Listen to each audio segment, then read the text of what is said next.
Prime Minister Mark Carney set to arrive at the White House this hour for a highly anticipated meeting with President Donald Trump. She's my heart, and they took it from me. A day of mourning for Israel, marking the second anniversary of the October 7th attack. The Yankees need to do better. But, you know, I mean, it's been good. The first game, they got blown out. I had to turn the channel. Yankees fans hoping for home field advantage tonight to avoid a sweep by the Toronto Blue Jays. Hello, I'm Marcia McMillan. Thank you for joining us on CTV News Channel this hour. We begin with a live look to the White House. It is 11 o'clock Eastern. Later this hour, Prime Minister Mark Carney will be arriving here for a face-to-face sit-down with President Trump. It is a high-stakes sit-down that's being watched closely by so many in this country, hoping for a plan to help ease the rising trade tensions. The conversation will center on trade issues and what we want to do to protect Canadian industries and Canadian workers. Carney is expected to push Trump for some relief on punishing tariffs on Canadian steel, and there's a new levy for the leaders to discuss. Trump posting on social media that the U.S. will impose 25% tariffs on light and medium-duty trucks, and Trump signaling that he is expecting trade to be top of mind for Carney. He's going to ask about tariffs because a lot of companies from Canada are moving into the United States, you know. Everybody's moving back into the U.S., and he's probably going to be asking about tariffs. They're losing a lot of companies in Canada. They're coming into they left here. They left here 20 years ago when presidents that sat right at this desk weren't doing their job properly. All right, let's preview this meeting with CTV's chief political correspondent, Vassy Kapelis. She's standing by in Ottawa. Vassy, good morning to you. Kind of, you know, have to smile at the way Trump frames that. He knows exactly why Carney is there. And the stakes are high. What are you watching for? Could we see something substantial come out of today? Well, that's the multi-billion-dollar question, Marcia. And I think, you know, what I discern from Trump's comments there is a reinforcement of the justification and the impetus he is using for his tariff regime. So my takeaway is I don't expect a whole lot of movement on those tariffs. If we're able to squeak away with some sort of reduction, for example, on the sectoral tariffs that exist right now, very punishing at 50% apiece on steel and aluminum, or something on another sector, maybe. But if you listen to his comments there, they reinforce exactly why he has for months now said he is pursuing this tariff regime, despite the fact that economists say it's going to have a bad impact on American consumers and the cost of living there. He says he's doing it to basically reshore or onshore manufacturing or a whole host of different industries. And he is once again saying, look, there's all these examples of companies. I don't know all the examples, but there certainly is investment flight from Canada to the U.S. as a result of the regime that he is pursuing around tariffs. So he sounds to me in that clip like he is doubling down. I think what I'm going to be looking for is stuff actually outside what we have been focused on when it comes to trade. Maybe there'll be some movement on the sectoral tariffs. I would be shocked, and I've been wrong before, if he gets rid of them wholly, because he just doesn't seem to indicate that that's going to be a kind of policy that he would pursue. I am looking to see, for example, with the addition of Tim Hodgson, I know Colton was talking to you earlier, the Minister of Energy on this trip. Does that mean there is movement on two things specifically? Keystone, the Pipeline XL that we know Trump is in favor of bringing back. Is there some sort of Canadian, pitch there when it comes to the construction of that, or some sort of tentative agreement that has been reached on that front? And then critical minerals. I have a number of sources over the past number of months, in fact, who have come forward to me saying that they think that Trump would like some sort of ownership stake in critical minerals or critical mineral mining companies in Canada, something along those lines. So is there movement on that front as well? Which brings up a whole other question. Is Canada today going to cede more ground, and what are we going to get in return? I think that's like kind of the central question of this thing. How much legwork, Vassy, do you think has been done ahead of this meeting? We understand that Carney and Trump have been in touch. They've been texting. They've had the odd phone call. So are they really starting from scratch today, I guess is my question?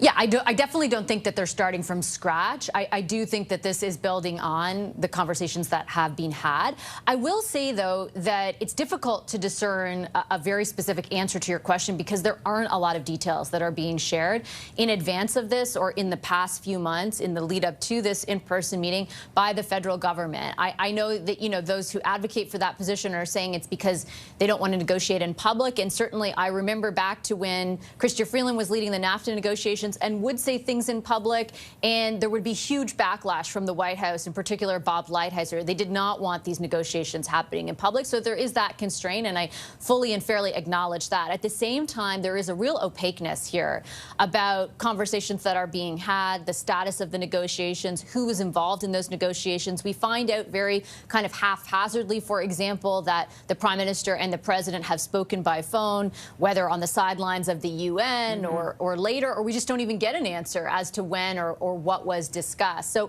I think there has, of course, been preparatory work to come to this point in time, but there's been a whole lot of effort in the past 48 hours from the Prime Minister's office and the people around him to kind of downplay the expectation that something more pronounced or more specific comes out of this. I do think, though, there is political pressure to have something to show for this meeting. Well, that's my final question for you. Politically, how important is it for Carney to come home with something? I think it's hugely important. I think that I take the argument that they've put forth that, for example, on a relative basis to other countries, because CUSMA, the USMCA, covers so much of our trade, that the tariff rate on Canada is lower. But because of the interdependence of our two countries' economies, the impact on our economy, if you just look at GDP data from the second quarter or unemployment data right now, has been, you know, very significant. And yes, it is, the bulk of the economy has proved to be resilient because of CUSMA, but those sectors that are impacted are very much impacted. And it is also, from a political perspective, Marcia, what this Prime Minister ran on, right? Yep. I will be able to do what others cannot when it comes to Donald Trump. You've been saying that now for the better part of 8 months.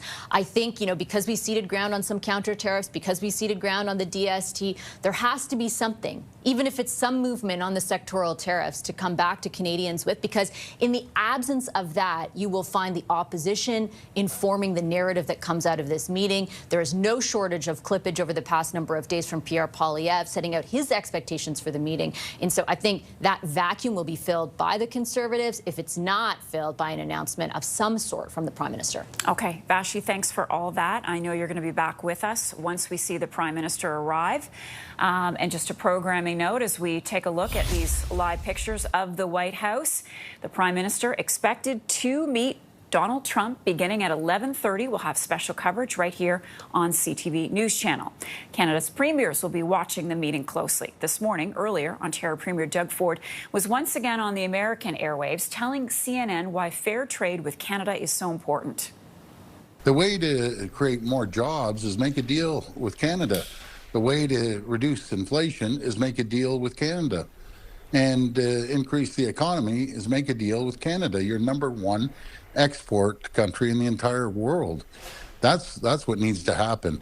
And it's a shame that President Trump is doing this. It's just going to create more unemployment. You see, John Deere is laying off 280 people and costing them hundreds of millions of dollars, and the list keeps going on and on and on. And another concern is with the lumber industry. U.S. tariffs on that sector will go in place later this month. Alberta's pipeline proposal is getting criticized by BC Premier David Eby. He says it does not make financial or economic sense, and it puts jobs at risk in BC. Here in this province, we have literally tens of billions of dollars worth of major projects that are ready to go. They are economically sound, private sector and First Nation led, and will create many thousands of good-paying union jobs for families. Through these projects, we will drive the Canadian economy. Eby also called the proposed pipeline fictional and political, saying it would endanger one of the world's most precious and intact ecosystems.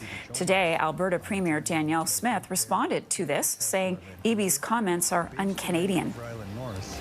Well, I think Premier B's comments are un-Canadian and they're unconstitutional. I think that the Supreme Court has determined that the reason we have a country and have given trade and commerce power and control over ports and interprovincial infrastructure to the federal government is for exactly this reason, so that a parochial premier isn't able to block nation-building projects. Smith has long said current federal regulations are deterring private sectors from investing in Canada's oil and gas industries. She says Alberta will continue to work with the federal government as it pushes to build a pipeline to the West Coast. Alberta's teacher strike is now in its second day, and it's left many parents struggling to find childcare. For some, that means taking time off work. Others are enrolling their kids in camps across the province. CTV's Tyler Barrow has more on the challenges some parents are facing. With the teacher strike, parents are left to figure out a plan for childcare. Julie Harrison works as a nurse and had to take Monday off to care for her 2 children. Kind of rearrange my shifts around, and, logistics are tough. She's also looking after 2 other families' children. I appreciate that, I can actually take some time and take other kids out. While some parents are taking time off, others are turning to those who suddenly have some free time. 15-year-old Elena Stobart is spending the day babysitting. I've been definitely getting a lot of calls and texts, just parents asking me to help babysit their kids because they don't have childcare to help. At Pennovate DIY Art Studio, they are offering full and half-day strike camp programming. Employees have stepped up to help with the influx in children. We have 2 full weeks of strike camps that are already listed. We're planning on adding a 3rd week right now. As doors are shut at hundreds of schools across Alberta, the province is providing $30 a day for each student in an Alberta household under the age of 12. A free toolkit has also been created to help support students, providing weekly resources that follow the K-12 curriculum. Not knowing when their kids will return to the classroom is something parents are coming to terms with. I'm supposed to work Wednesday, so we'll see how it goes. I might have to kind of shuffle things around. Tyler Barrow, CTV News, Calgary. Carney and Trump, not the only high-stakes showdown we're watching south of the border today. The Toronto Blue Jays will try to sweep the New York Yankees tonight as the American League Division Series shifts to the Bronx for Game 3. Blue Jays fans are pretty confident after dominating the first 2 games. 3-0 and keep going up to the World Series. The team is so good this year. I think they're going to go just up till they win. Optimistic but not cocky. So I think we can get this series, but it's 1 game at a time. The Blue Jays lead the best-of-5 series after winning the first 2 games at home by a combined score of 23-8. Shane Bieber will start on the mound tonight, while the Yankees counter with Carlos Rodon. Let's go live now to New York. We're checking in with Sean Leathong once again. He's there for us. A big Game 3, so set the stage for us. What are the Jays walking into tonight with all those hostile Yankees fans? Well, they're walking into a desperate environment, Marcia, because the Blue Jays are up 2-0 in the series, so they're going to get the maximum from the Yankees fans. But we know the energy that'll be felt inside Yankee Stadium will be nervous energy because they know that one bad game could end the entire season for the New York Yankees. This is a team that went to the World Series last year, was the favorite to win the American League East. Unfortunately, the Blue Jays were the team that won the American League East and now have gone up 2-0 in this series. So, as you mentioned off the top, Shane Bieber starting for the Blue Jays. He's the guy they wanted in this situation for Game 3. This is how John Schneider lined it up. He wanted Bieber, hopefully with a 2-0 lead going into New York because he has that experience. He's won a Cy Young before. He's played in high-pressure situations, and he has pitched very well for the Blue Jays since they got him in that trade at the trade deadline. Really, they didn't know what they were going to get because he was recovering from Tommy John surgery, which some pitchers recover well, and some can't pitch anymore after that. So he's the guy they want on the hill tonight. Now, going the other way, you mentioned Carlos Rodon. He's as good as you could hope for the Yankees side because with a record of 18-9, he's pitched very strong for the team this year. He is an all-star, so that's the man who's got to make it happen for the Yankees. Talking to some Yankees fans, they want the Yankees bats to wake up, as they say. They haven't been putting up runs like the Blue Jays have, definitely, but like they have been expecting to, because the Yankees lived off of home runs this season. And in fact, it was the Blue Jays living off home runs in the first 2 games of this series. And the Blue Jays have lived off putting the ball in play. They're a team that gets contact, they get runners on base. So if you start seeing a lot of hits out of the Blue Jays early, it could be their night. On the other hand, if Aaron Judge decides to blow the game open with one big swing, the Yankees could force a Game 4, Marcia. The Jays win tonight, then what, Sean? Well, if they win tonight, they move on to the American League Championship Series, playing the winner between either Detroit or Seattle. If they lose, of course, we'll be back here tomorrow night for Game 4. And if a Game 5 is necessary, the series will come back to Toronto. Going back to what happens if the Blue Jays win, we know they haven't been to the American League Championship Series since 2016. They went 2 years in a row. They played Kansas City and they played the Cleveland Guardians, as they're known now, in those two series, not managing to get to the World Series. Now, it would be an exciting event for the city, of course, if the Blue Jays can win tonight and move on. But the team and the fans, as you were playing off the top, Blue Jays fans know they may be optimistic, but not overconfident. They know this is the Yankees. All right. Sean Leathong for us. Sean, thanks so much. For the very latest on Game 3 in New York, you can check out our website, ctvnews.ca. And as we go to break, a look at what's on the line when the Prime Minister meets with the U.S. President. That's next.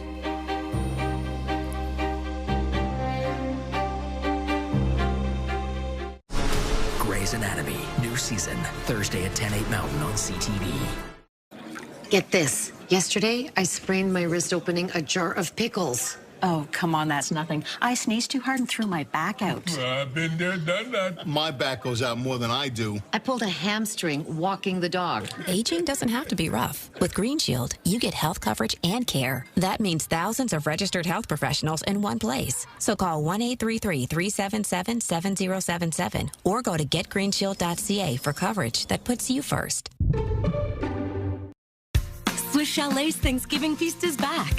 Enjoy Canada's famous rotisserie chicken, cranberry sauce, stuffing, and a slice of one of our signature pies. Our Thanksgiving feast ends October 13th. Only $18.29, only at Swiss Chalet. Question. If you can't see what's behind all this, how do you already know? It's Jeep. That takes you places that make you say, whoa! And if their hair looks like this, or you've got a couple of these, okay, more than a couple. Or if someone says, the doors come off. But that's why you never have to ask what they're driving. You just know what it was, what it is, and what it always will be. Because when you're an original, there's only one.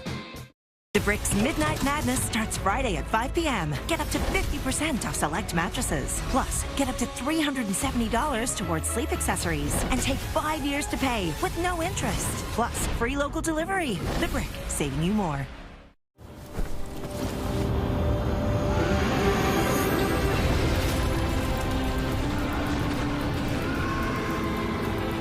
Betano. Take your casino experience to the next level. Meet Benny, your symptom-fighting sidekick. He'll tackle your cough, combat your congestion, and fight your fever. Get tough on your cough, cold, and flu symptoms, and let Benny handle it. Freedom Convoy leaders Tamara Lich and Chris Barber will be sentenced today. This morning, commotion outside the Ottawa courthouse. Get him off! Get him off! Get him off! Get him off! Get him off! Sit over there! I didn't do it! Now, earlier, we spoke with CTV's Katie Griffin, who was also outside the courthouse in Ottawa, with more on what to expect from the sentencing. Katie. Well, I can tell you what everyone is watching right now is a bit of commotion between one of the supporters here for Leach and Barber. Some punches were thrown. Police had to break that up between two individuals. Tamara Lich and Chris Barber arriving in separate SUVs, walking in just a short time ago. Of course, this is the culmination of a very, very long process. They were both found guilty of mischief earlier this year. Chris Barber Barber found guilty of an additional charge of counseling others to disobey a court order, and that was in relation to the honking that continued for weeks in the winter of 2022. And so the Crown in this case is seeking 7 years in prison for Tamara Leach, 8 for Chris Barber. Both of their lawyers are seeking an absolute discharge, meaning no more additional jail time, no criminal record. Tamara Leach's lawyer feeling that they've been punished enough over the last couple of years, abiding by strict bail conditions. Leach herself spending about 49 days in jail. So this is where we are now. There are a lot of supporters here. It is starting to rain. There's still a little bit of commotion among the supporters here, but that is really what we're watching for. So are they going to face prison time, or will they be able to walk out of the courthouse today? We heard from them last night. They took to social media thanking people for the support, saying that, you know, it's a possibility that they're going to be going to prison, but that for people to keep their composure, and that it's been a long road, and that they're really thanking people for their support, saying that, you know, they were helping to inspire. And now I'm not sure if we have a shot of this anywhere, but there is someone who is being arrested right now, or put into handcuffs. Yes, we can move our camera right now so you can see it.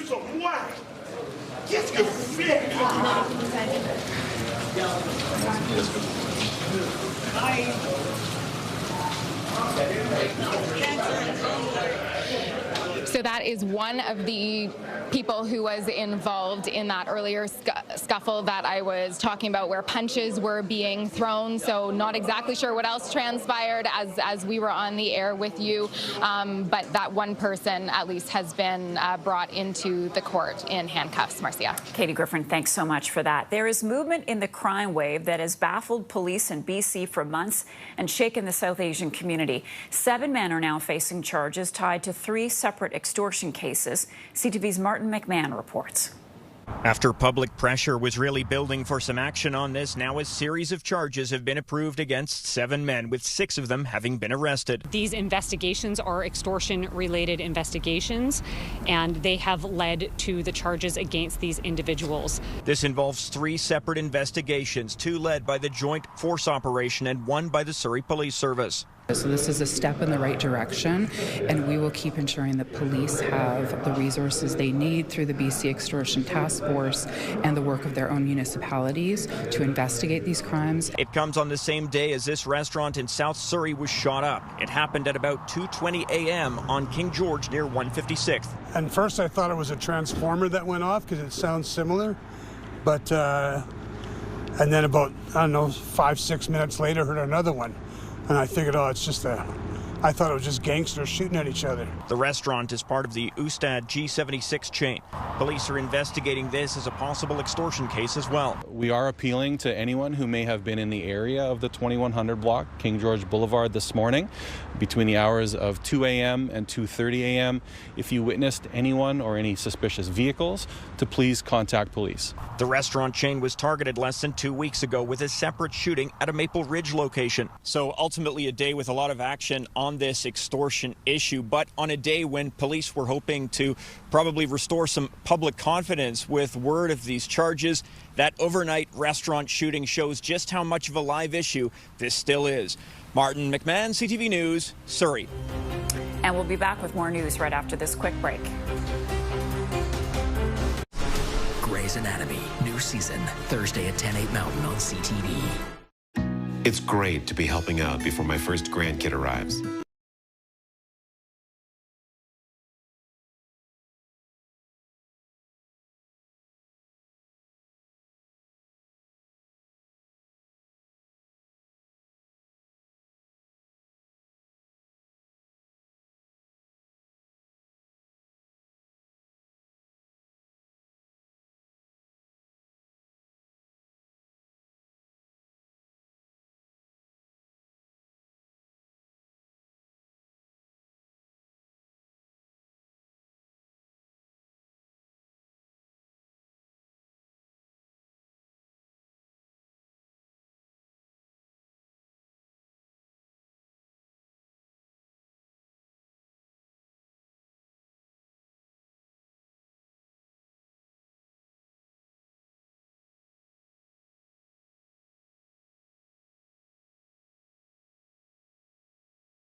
tensions between both countries.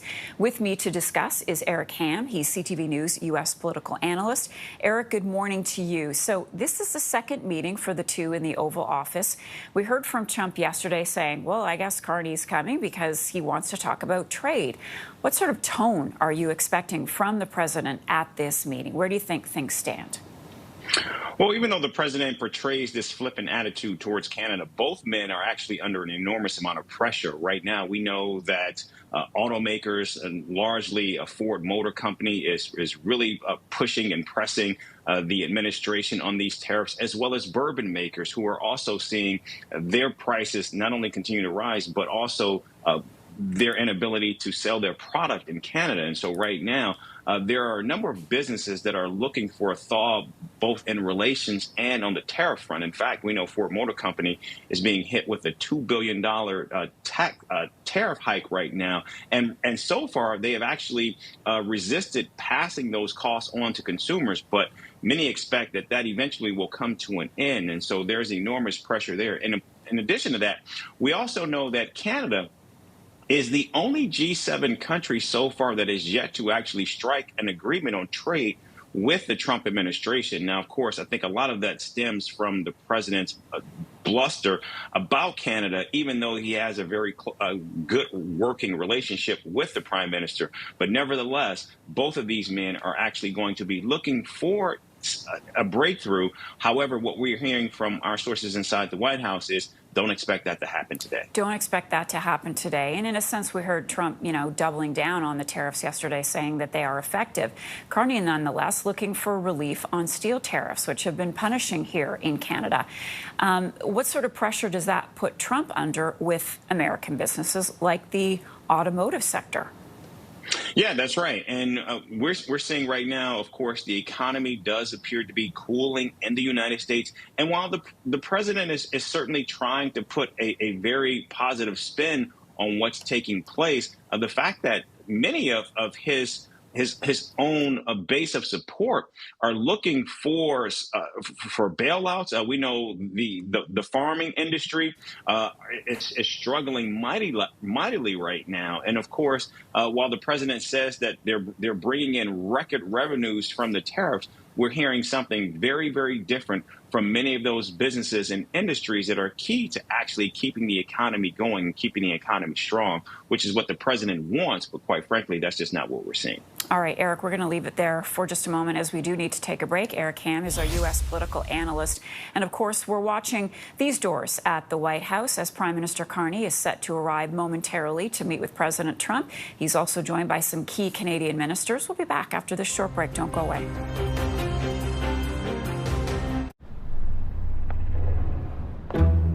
Gold standard, gold dust, pot of gold, solid gold. You're worth your weight in gold. Golden boy, golden girl, golden goose, golden egg, golden age, golden ticket, golden opportunity. Is it just me, or is there some kind of clue here? I don't know.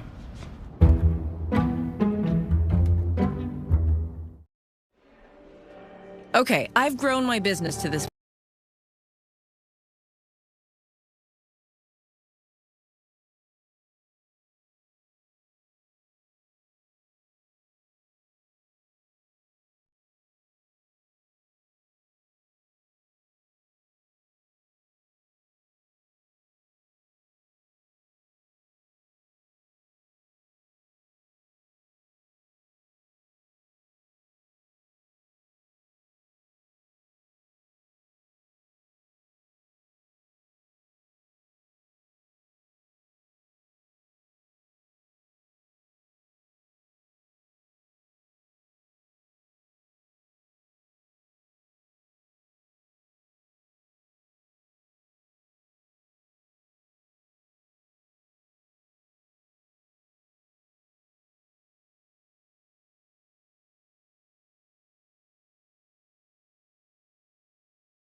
Moment now, we are going to see Prime Minister Mark Carney arrive here, the White House, to meet with President Trump.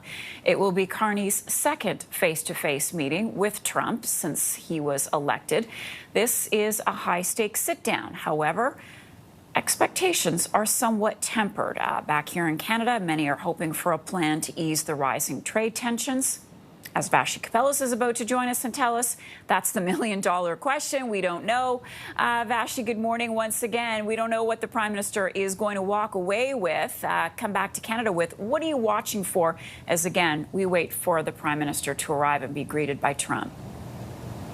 Well, a couple of things, and I'll focus first on what we're looking at on the corner of our screen and what you just had full frame, right? The arrival of the Prime Minister in all that goes alongside this very public-facing meeting. We've seen it once a number of months ago, and I remember kind of the collective sigh of relief of the country when the Prime Minister appeared to emerge unscathed because other leaders had not been so lucky. This is a different time. A number of months now have passed. Deadlines, some of them self-imposed, have come and gone, and there is no formalized agreement in the interim, right? Instead, we have CUSMA covering the bulk of our trade, but still very punishing sectoral tariffs, on some key industries like steel, aluminum, autos, forestry, you name it, right, in this country. So what I'm really curious to see is, again, has the dynamic between the President and the Prime Minister shifted? What is the tone like? And what is said toward cameras? You and I and our audience will have watched, at this point, it feels like dozens of these meetings with world leaders where things can go extremely sideways. They can, stay the course, or they can be a net positive for the country that is, greeting the President of the United States. So I am watching to see what happens over the next 45 minutes or so, where cameras have access, as they do in so many of these meetings that the President holds, in a way that we're not really accustomed to, particularly here in Canada. So there will be reporters asking both leaders questions that can throw either of them off course. There will be comments made publicly by both the President and the Prime Minister. And I'm just very curious to see how the actual meeting goes. On the second part of your question, the more substantive part around, are we going to see any resolve? I know you've had a number of guests talk about the expectation setting going into this meeting that, don't expect much. I'm very curious to see if there'll be movement on any of those sectoral tariffs, but more largely, as I said to you a little while ago, also on whether or not there's going to be movement on things outside of those sectoral tariffs. Energy in particular, we saw the Federal Minister of Energy, Tim Hodgson, as a late add to this meeting, looking to see what that signifies for sure. Well, let's go with that for just a second. Why do you think he was invited along with Anand Jolie and LeBlanc?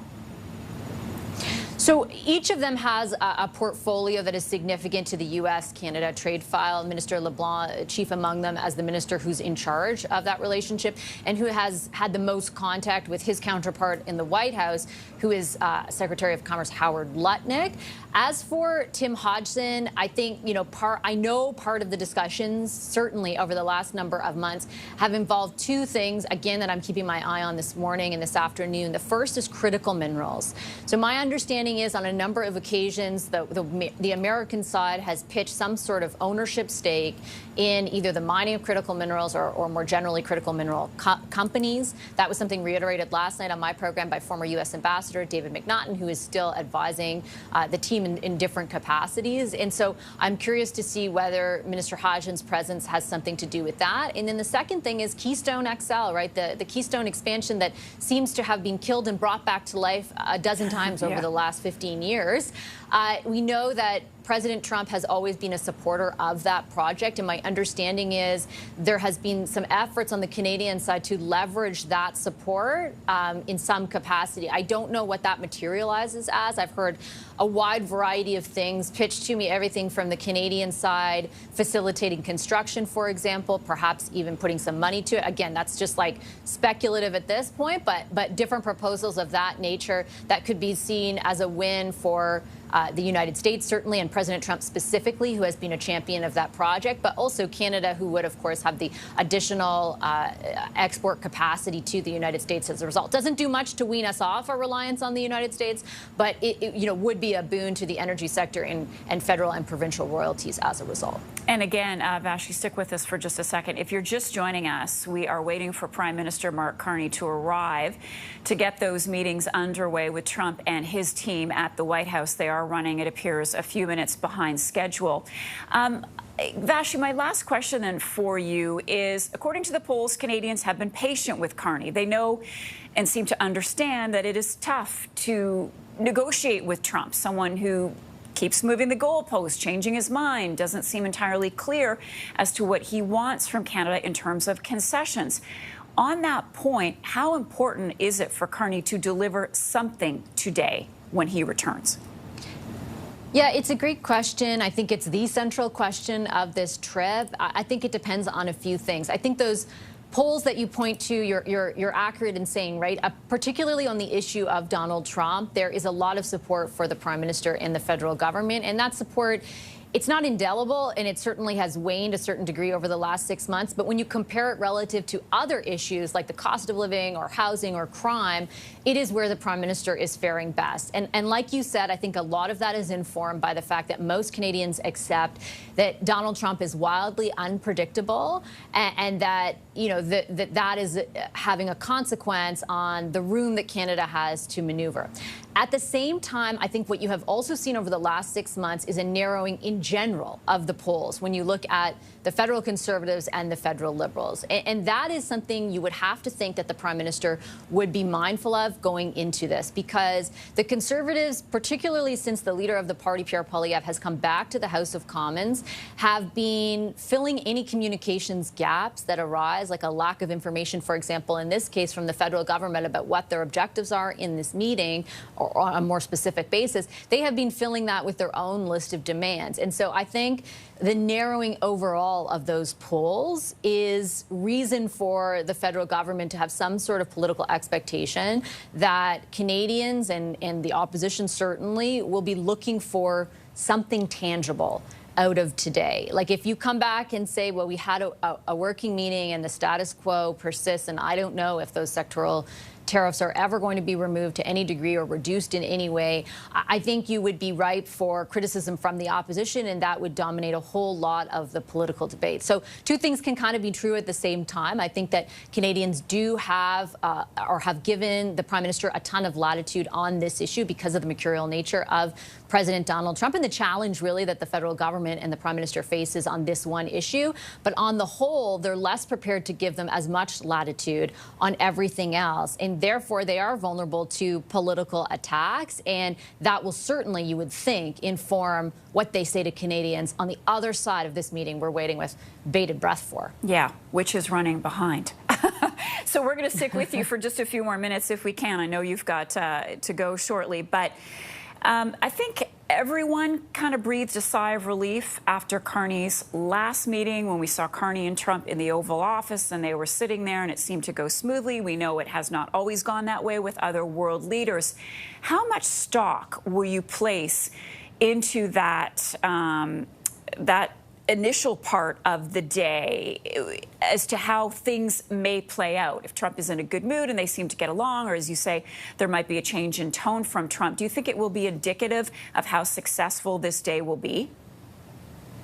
It could be. I think, again, this is a case of like two things could be true at the same time, Marcia. So I think, on the first part, I am very curious to see how the Prime Minister and the President navigate this meeting. We spoke to Kelly Craft, who used to be Trump's ambassador in the first term to Canada, and she reiterated what I've heard a whole bunch of Trump's kind of like traditional political enemies say, like Gavin Newsom, for example, which is when you get in a room with the guy, it's a totally different situation, that he actually has some ability to be more constructive, more conciliatory, that basically that is where agreements are made in person with Donald Trump. So the importance of doing that, I can't find anybody out there who has any experience with President Trump who doesn't advocate for something like the meeting that is about to take place. If you would like to see, change happen or more productive things arise out of these meetings. At the same time, things could go well, and we could see the Prime Minister, I think it's fair to say, handle himself as he did the first time around, and collectively we could breathe that sigh of relief because Trump doesn't say, I'm going to rip up Kuzma in this moment or something to that effect.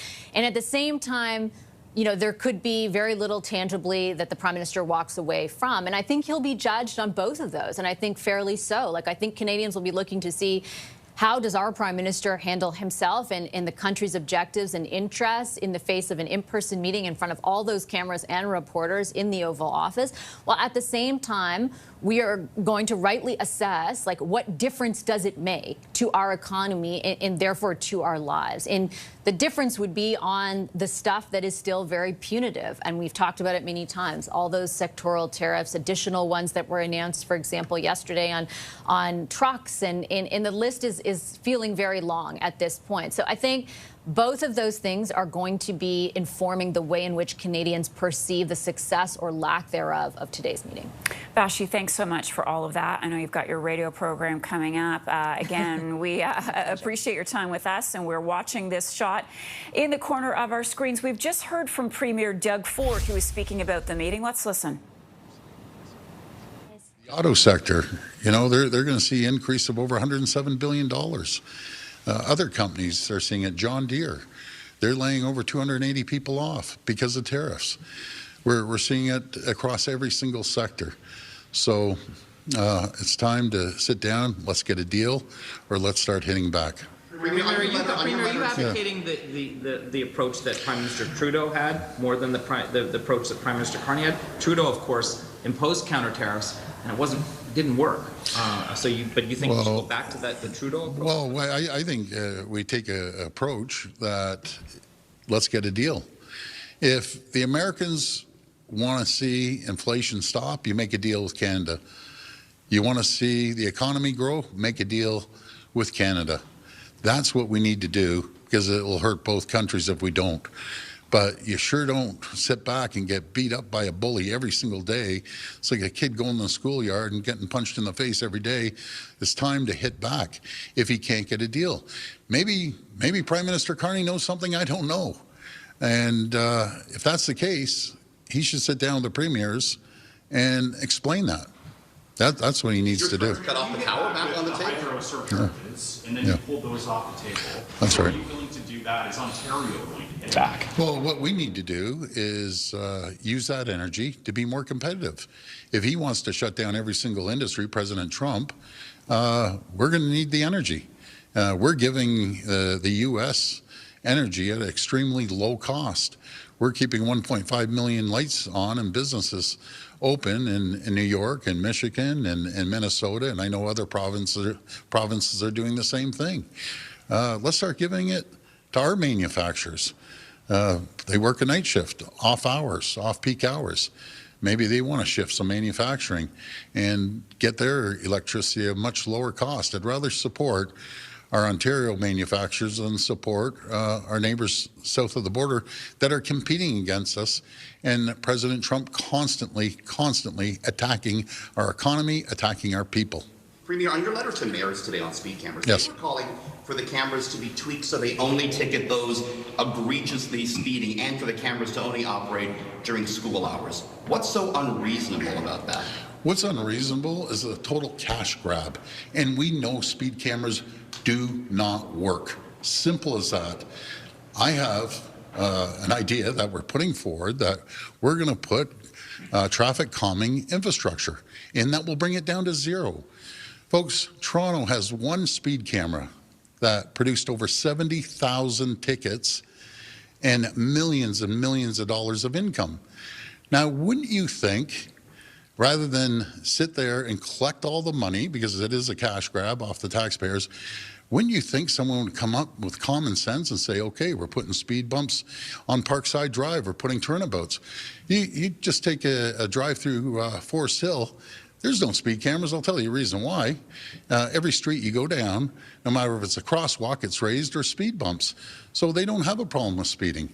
If you want to continue making it a cash grab and not looking at alternatives, we have an alternative to put infrastructure in. But folks, they don't want to do that. They want to continue to collect hundreds of millions of dollars and continue speeding. Let speeding happen. They aren't worried about the safety of people. If they were, they'd start installing infrastructure, traffic calming infrastructure. Cash grab to tweak the camera so they're catching someone going 20 or 30. Richard, it's still a cash grab. So what you're saying, so what you folks are saying, let's just let the people continue speeding and let's not do anything to actually slow them down. It doesn't make sense at all. So sure they do. A vehicle assigned to one of your cabinet ministers was recorded stunt driving 12 times. We understand that person still works for your government. Why? Well, speeding's unacceptable no matter who it is, and they're paying it out of their own pocket. Again, I'm going to repeat it, it's unacceptable. But I'll tell you one thing, if we put infrastructure in, no one's going to be speeding. It's simple as this. This is like a no-brainer. I can't even believe we're even having this conversation. I have one solution that's going to eliminate speeding, and the other solution is let's have a cash grab. Let's continue getting cash off taxpayers instead of a real solution. They don't want to do it, and I'll tell you the reason they don't want to do it. So they have processing facilities. One in Brampton, one in York Region, one in Newmarket, one in Toronto. And every ticket, they're collecting on top of the ticket, they're collecting $20 per ticket. And as for the infrastructure, they've cut deals with these camera companies, and some in the US, some in Canada, and they're paying to install them. And we're going to indemnify all the communities that are doing it. Now, folks, there's 444 municipalities. 407 are saying we don't want speed cameras. We'll put infrastructure in to slow people down. And then there's 37 greedy communities and cities and towns that want the cash grab. This is, again, a no-brainer. I'm putting a solution forward. All their solution is continue letting people speed and collect cash off them. That's nothing more than a cash grab. The instance I'm describing, the government vehicle was going 162 kilometers an hour on a highway. They still, as far as we know, work for your government. You say that there are punishments. You say people face consequences. You're against speeding. What's the consequence in this situation? What are you doing that shows you are against speeding? Again, it's unacceptable. I'll repeat that. There's many people speeding out there, and it's unacceptable. I do not condone speeding with anyone. But it goes back, if I put infrastructure in with the support of the municipalities, and God knows they've collected hundreds of millions, no infrastructure whatsoever. They're just pocketing the cash. I guarantee you, no one will be speeding, 100%. But Premier, I'm sorry, go ahead. On marine land, it Yes. seems like things are coming to a head today. The company has said that they might have to euthanize the whales if they don't get some more money from the federal government to help care for them. Are you going to do anything about that situation? Well, again, this is marine land is privately owned. Now the federal government declined a permit to move them and allow these whales to live a better life. And I would recommend to the federal government, reverse your decision and let's find a home that would be great for the whales. I don't think there are any existing homes that could take them other than the one in China. So what is the solution here? Can the government step in here and seize them or do something? Well, we have our inspectors that go in and inspect the whales all the time. It was the federal government that allowed them to bring these whales here. It should be the federal government that allows them to move them to China or other marine areas that will take them. But saying no to everything and not coming up with a solution, not a great suggestion. Actual legislation instead of the directives we have in place right now to buy Canadian, buy Ontario. Do you have any specifics on that? Is this coming next fall? What exactly happening? We will be putting legislation in October that we are requiring municipalities and the provincial government, and I understand the federal government's doing the same, that when possible, I always say when possible, certain widgets can't be made, but when possible, let's buy Ontario-made vehicles throughout the municipalities, no matter if it's fire trucks or any other vehicles, personal vehicles. We need to buy them off Ontario-made companies.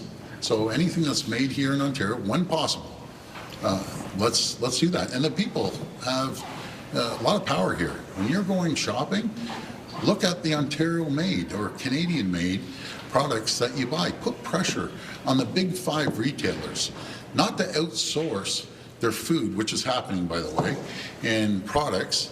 Let's manufacture here. Let's start bringing on Ontario companies to be a supplier to the big 5 retailers. Premier, do you have any update on the Eglinton Crosstown LRT? We were told by Mr. Lindsay the revenue demonstration test was to begin last week. It hasn't. Do you have any update on that, sir? Well, I understand that they're doing the testing with the TTC, and over the next few weeks they'll be up and going along with Finch. We're making great progress on Eglinton West and on the Scarborough subway system, and along with Yonge North, we're going to be moving forward with that, and the Ontario line too, which is a crown jewel. It's going forward very well right now. Premier, on skills development, do you have any concerns about favoritism? Like, it looks like there's some favoritism going on there with some of the groups that got the money. Well, lobbyists and thank you. Skills development is fund is one of the best programs we've ever put together. It's created over 700,000 opportunities for people to teach them a trade, no matter if it's healthcare or manufacturing or in the skills trade themselves, and this has changed people's lives. So we're going to focus on that. We're going to continue moving forward. I understand the federal government wants to do the same thing. I love their participation because, again, it gives someone a trade or a skill that they never had before. It'll be a job for life, and that's what we're focusing on. We want to bring it from over 700,000 over 1 million people that have been trained. The federal government actually said that they're concerned and want to look into to make sure that the $1 billion a year they send to Ontario to fund all this stuff, this isn't even your money, it's federal money, that it's being spent properly. Are you concerned about their comments about that? Well, as much as I'm concerned, the $12 billion that we send to the federal government, but in saying that, it's our money, it's on our budget, it's on our books, and we look forward to them joining the program to make sure that we have more skilled trade people, helping people with a disability, with a disability that have never been able to get a job. Now they have a trade that they can go out there and get a job and feel great about themselves and bring home a paycheck every single week that otherwise they wouldn't be able to do. Why are lobbyists still allowed to be involved? You know, one of the lobbyists, advises you quite frequently, presents to caucus, presents to cabinet, made the decision on when the election should be. Why is it that Corey Teneyck's firm, as an example, was allowed to lobby and gain about $100 million in terms of that skills development fund money? Well, I can't answer what they make or what they don't make. I can tell you every organization, some of the largest corporations, governments, municipalities, they have lobbyists. What we make a decision on what's best for the people. And when we can get out there and train 700,000 people and give them a trade for life or help the healthcare system or manufacturing, that's what we're going to focus on. And we're going to continue. And we're going to continue moving forward. The NDP calls it corruption. The NDP have no solutions. All they believe in is taxing people. That's what they believe in. And it's ironic, the NDP, when they have the private sector union sending them over opportunities and funding through commercials and everything else, that's the pot calling the kettle black. We're pro-business government, making sure that we employ people. That's our...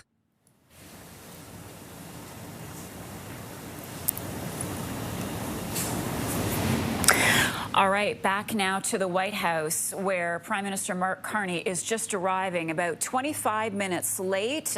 Carney being greeted there by President Trump. Let's listen just for a moment.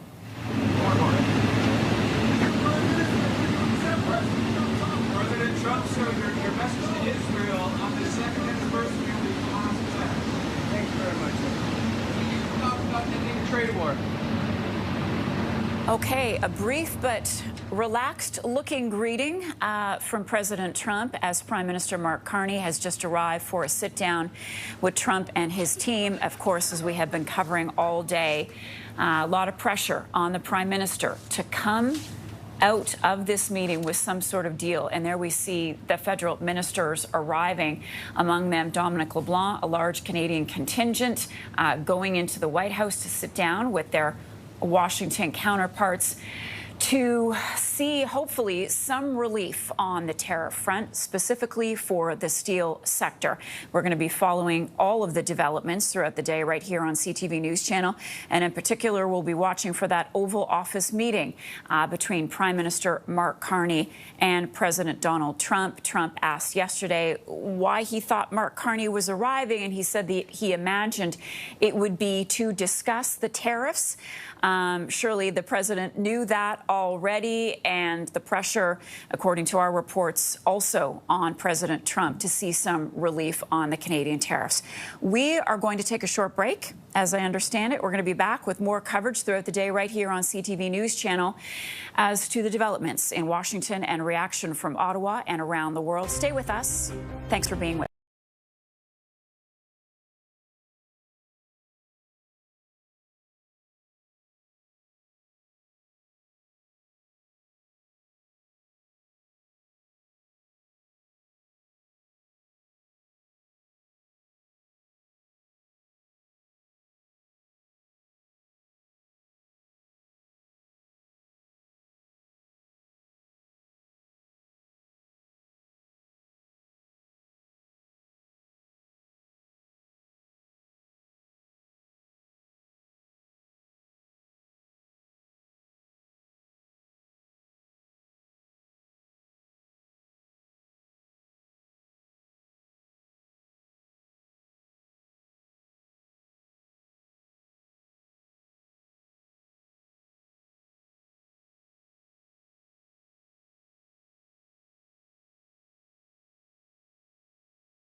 Arrival at the White House. This happening just moments ago. In fact, less than 5 minutes ago.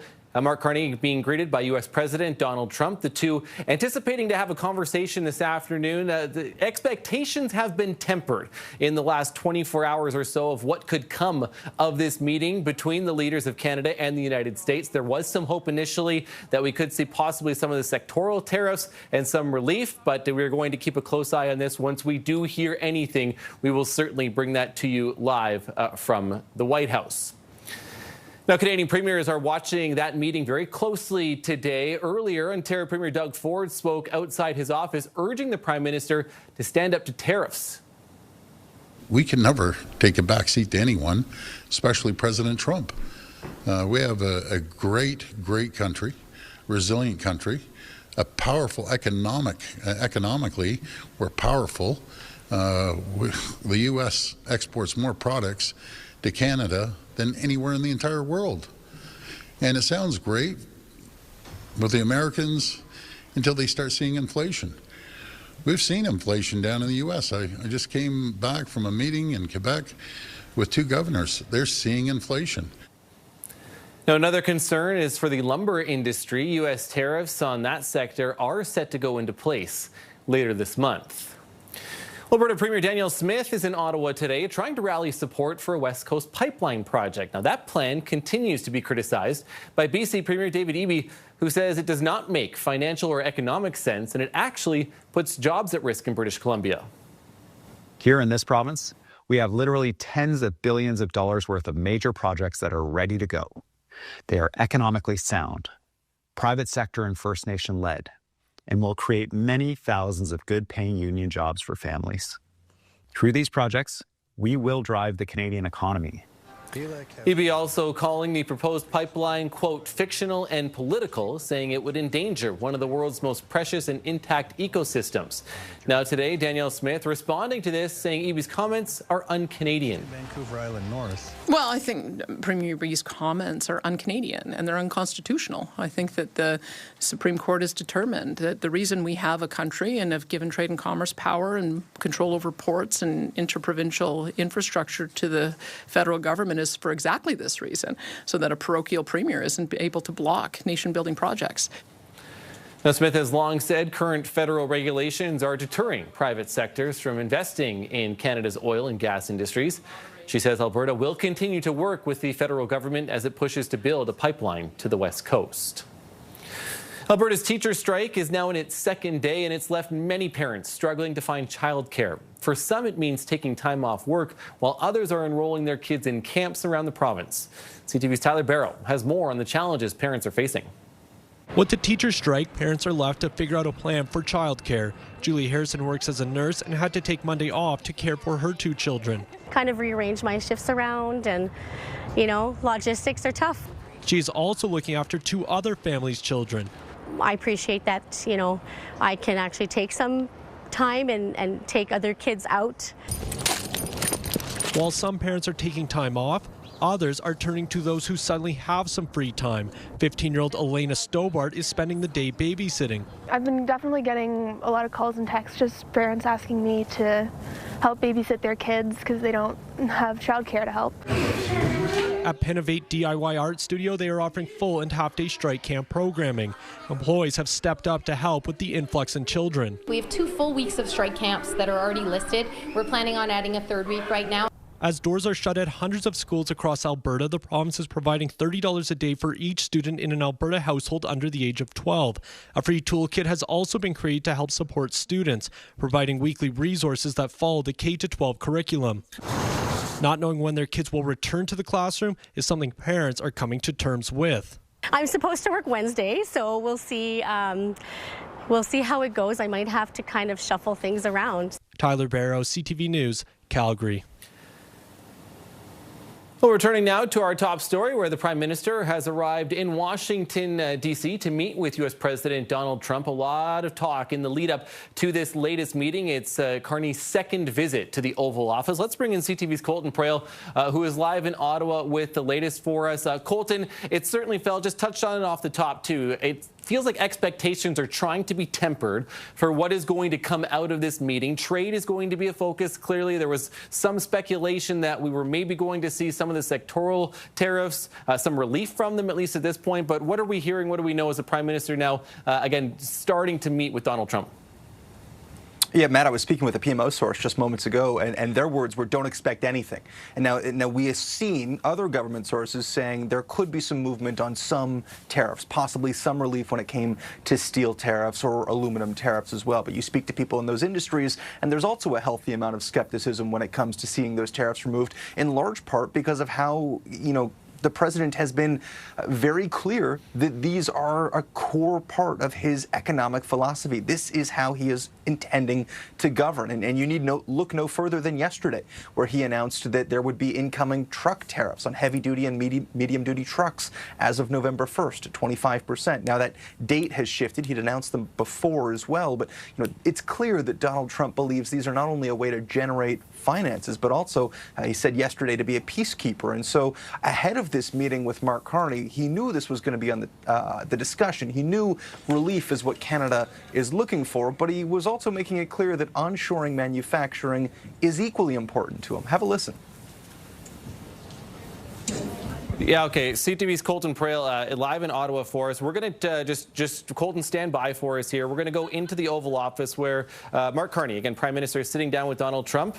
Let's have a brief listen into this conversation as these two might take some questions ahead of their formal meeting. Well, thank you very much, everybody. It's an honor to have the Prime Minister of Canada, Mark Carney, who I have made very popular. He's an extremely popular Prime Minister, and I'm very honored to do it because I liked him. Right from the beginning, I've liked him, and we've had a good relationship. We have some natural conflict, but we will probably work that out. But we've had a very strong relationship, and your hosting of the various countries that showed up, that was a beautiful job you did, and I appreciate it very much. We're going to be talking about trade. We're going to be talking about a lot of different things. We'll certainly be talking about Gaza. We're in very serious negotiations to, I guess you could say, depending on the way you count, 3,000 years. You could say 500 years. You could say, but that it's been raging for a long time. And I think there's a possibility that we could have peace in the Middle East. It's something even beyond the Gaza situation. We want a release of the hostages immediately, etc. And so our team is over there now. Another team just left, and other countries, literally every country in the world has supported the plan. Yep. I don't think there's anybody that hasn't, actually, not that I've seen. But there's a real chance that we could do something, so you may have some questions on that later. But in the meantime, we'll spend some time and we'll make some deals and we'll do some things that are good for both of our countries. And Mark, it's an honor to have you. Thank you very much. Thank you very much, Mr. President. If I may, you kindly hosted me and some of my colleagues a few months ago, and I said at the time, you are a transformative president. And since then, the transformation in the economy, unprecedented commitments of NATO partners to defense spending, peace from India, Pakistan through to Azerbaijan, Armenia, disabling Iran as a force of terror, and now, and I'm running out of time, but this is in many respects the most important.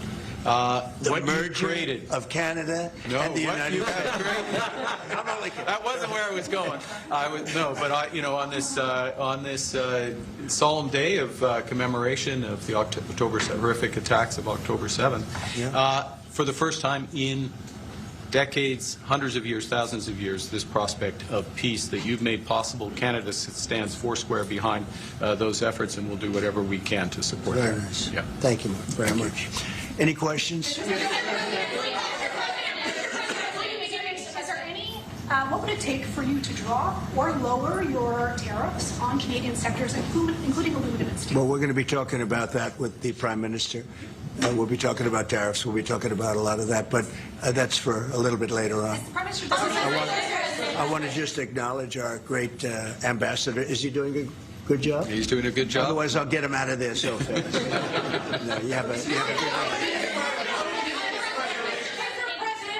Is it the White House's position that furloughed workers should be paid for their back pay? I would say it depends on who we're talking about. I can tell you this, the Democrats have put a lot of people in great risk and jeopardy, but it really depends on who you're talking about. But for the most part, we're going to take care of our people. There are some people that really don't deserve to be taken care of, and we'll take care of them in a different way. Okay? Thank you. Mr. President, in your opinion, why has Canada and the United States failed to reach an agreement up until now? Well, it's a complicated agreement, more complicated maybe than any other agreement we have on trade, because, you know, we have natural conflict. We also have mutual love. You know, we have great love for each other. I love this. I love Canada and the people of Canada, and Mark feels the same way about here. The problem we have is that they want a car company and I want a car company, meaning the U.S. wants a car company, and they want steel and we want steel. And, you know, so in other countries, they're very far away, and there's no problem. You can compete and you can do. We don't like to compete because we sort of hurt each other when we compete, and so we have a natural conflict. It's a natural business conflict. Nothing wrong with it, and I think we've come a long way over the last few months, actually, in terms of that relationship. So when it comes to trade, the United States was always giving everything. They gave everything to Canada. They would you know, let car companies leave here and go to Canada. But that hurts the United States. And, you know, other presidents didn't see that. They weren't business-oriented. They might have been good politicians in some cases, not in all cases. They were bad at both. But it's a very natural conflict, and it's something that we're working on. Canada has offered a lot of compromise this summer. Are you willing today to offer some compromise to Canada, maybe on steel, on aluminum? Well, we've made compromise, and we've made some compromise even on steel.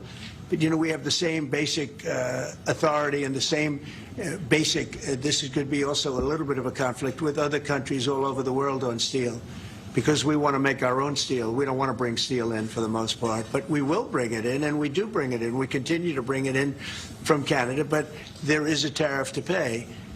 And I think that would be a normal thing to say, but we've come a long way. I think, Howard, we can truly say. Do you want to make a comment on that?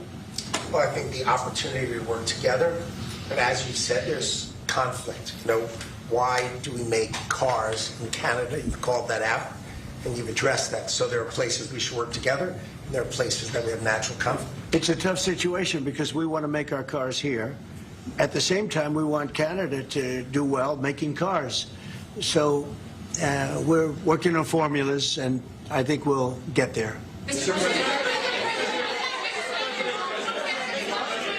Canadians are refusing to go to the U.S. The numbers are down like 23% in the first 7 months of the year. What do you say to Canadians that don't want to go to the U.S. now because of your 51st state talk, because of the trade war, the tariffs? Yeah. Well, I understand that. Look, I understand that, and Americans don't want to buy cars that are made in Canada. You know, I mean, we have the same conflict. So there isn't. It's something that will get worked out. There's still great love between the two countries, but you know, American people want product here. They want to make it here. Detroit was emptied out and moved to Canada, moved to Mexico, moved to other places, not just Canada, and now they're all moving back. You know, they're moving back. We have right now, I was just telling Mark, we have 17 trillion, but it's really much higher. That was as of a couple of months ago. Yeah. We have over $17 trillion being invested now in the United States. As an example, Biden, he was the worst president we've ever had, but they had less than $1 trillion in 4 years. We have more than 17 trillion in 8 months. 8 months. And I think that number is going to be $21, $22 trillion. There's never been anything like that in the history of the world for any country, not even close. You know, if you did 1 trillion in a year, that's pretty good. We're going to do over 20. And it's coming in with AI. It's coming in with auto plants. You know, we're building auto plants, a lot of auto plants in the U.S. It's coming in for a lot of reasons.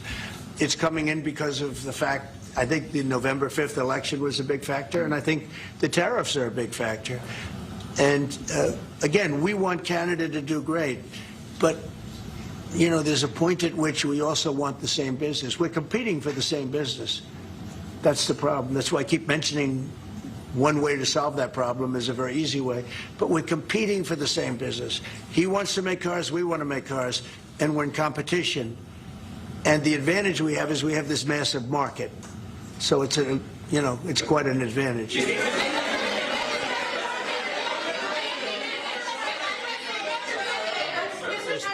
Mr. President, can we talk about Portland for a second? Are you planning to invoke the Insurrection Act? That would be, a very long-standing law that's been on the books. Yeah, well, it's been invoked before, as you know. If you look at Chicago, Chicago's a great city where there's a lot of crime. And if the governor can't do the job, we'll do the job. It's all very simple. They probably had 50 murders in Chicago over the last 5, 6, 7 months.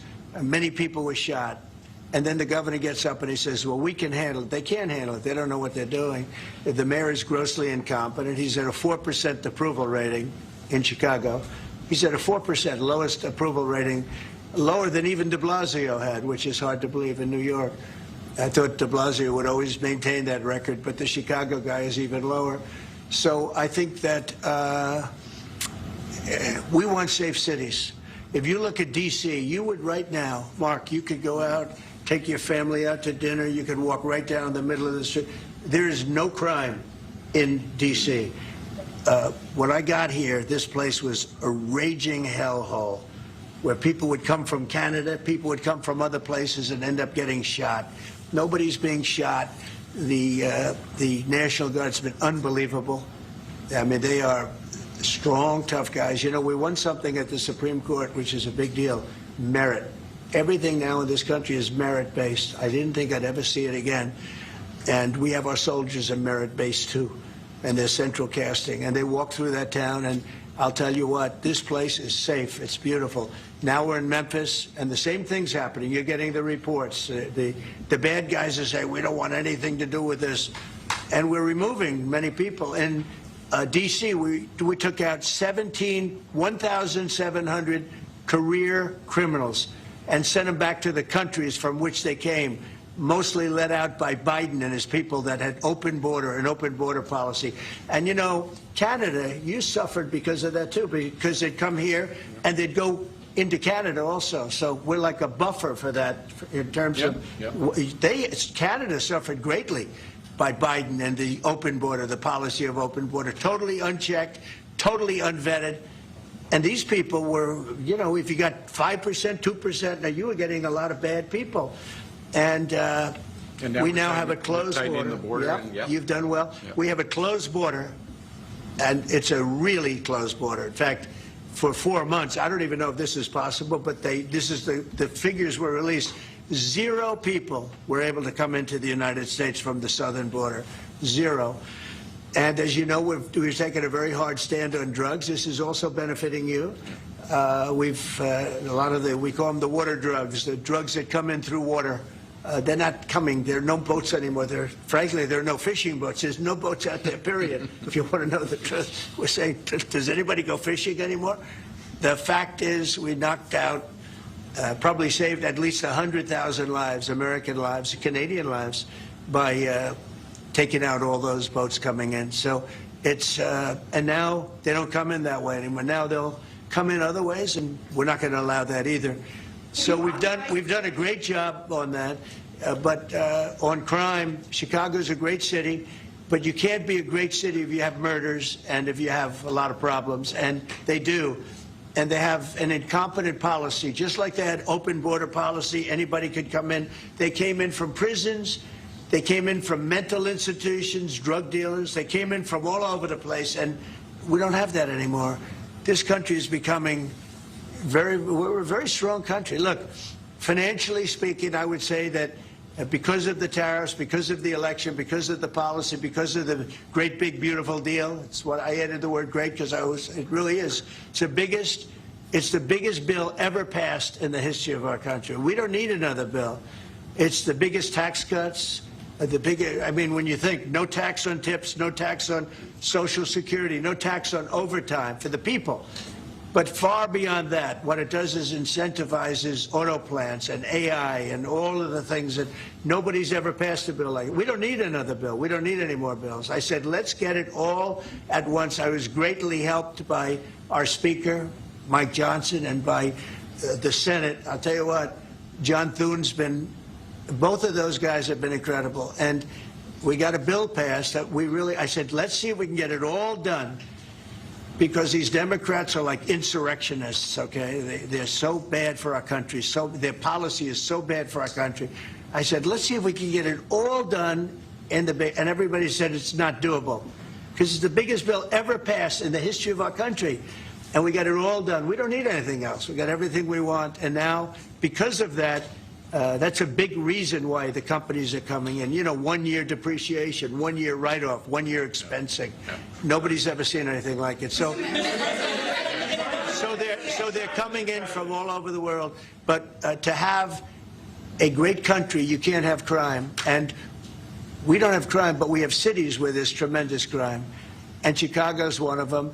And if the governor can't straighten it out, we'll straighten it out. Thank you.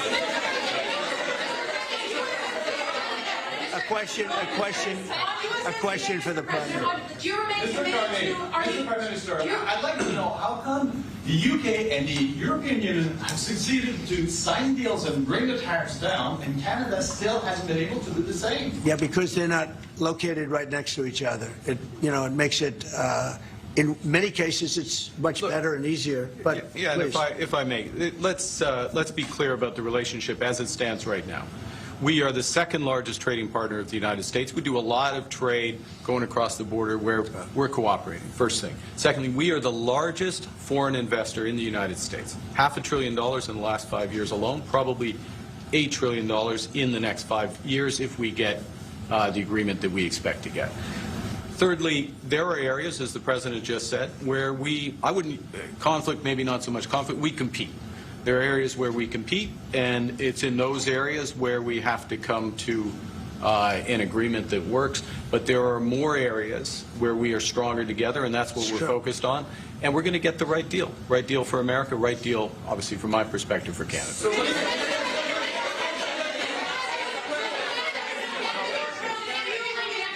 Including one thing that,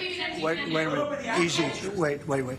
So one thing where we are working very closely is the Golden Dome. That's the protective mechanism, and you see how that works. It's unbelievable. Ronald Reagan wanted to have it, and at that time they didn't have the technology, even close to the technology. But he was advanced, and we'll be working together on a Golden Dome for the two countries, and it's something that I think is going to be very important. Especially when you look at the world, you look at what's happening. We want to have that protection. It's really amazing. The technology is unbelievable. Why do you say some federal workers should not get their back pay? Why do you say some? Well, you're going to have to figure that out. Okay, ask the Democrats that question. Go ahead. Mr. President, just to follow up there, I mean, the law says that when the government is reopened, that workers will receive their back pay. So are you going to define the law there, or what do you? I follow the law, and what the law says is correct, and I follow the law. Mr. President, will Canada be leaving empty-handed, or will will Mr. Carney be leaving Washington with a deal on tariffs? I think they're going to be very happy. We have a lot of things that we're working on that people don't talk about. They talk about,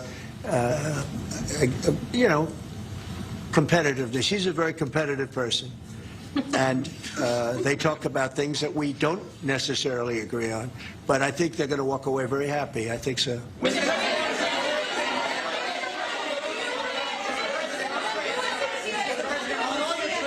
Signed, there's been a minimum tariff that countries have got. When USMCA gets renegotiated, do you want a minimum tariff on goods between Canada and the U.S.? Well, we're going to have tariffs between Canada, and, they have them with us. I will say with our farmers, as you know, they went up to as much as 400%, 250, 300, and even one at 401. We found one having to do with a very small product, but it was high. So we've always had tariffs between the two of us, and actually Canada was charging us very high tariffs on our agricultural things, a lot of our agricultural product. And that's one of the things that we talk about for bringing that down. So, you know, this is a mutual thing, but we've been charged tariffs. Look, we're the king of being screwed by tariffs, just so you understand. And I'm not talking about with Canada. I'm talking about with countries all over the world. When you look at Europe, when you look at China, when you look at all of the, almost every country charged the U.S., we didn't charge them. Because we were led by stupid people in many cases. Stupid people. They took advantage of our country. They're not taking advantage of us anymore. You know, if you looked at the European Union, they're all my friends.